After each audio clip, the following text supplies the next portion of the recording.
Dneska zdravím u dalšího dílu stavím zbraně, no. Dneska to bude speciální díl, co někdo uvidím. Sice nevím kdy, to zase ne další kousek, ale dneska vám ukážu, jak vytvořím zbraně, no. Takhle.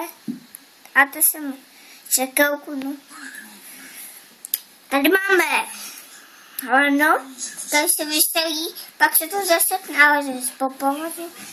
No, tady to je snajpa, ta se udělá takhle, stačí.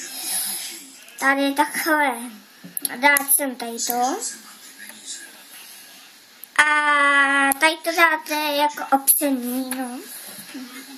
Tady to je druhý, třetí. Pak tady sem dáte tyčku. Dáte sem tady to, no.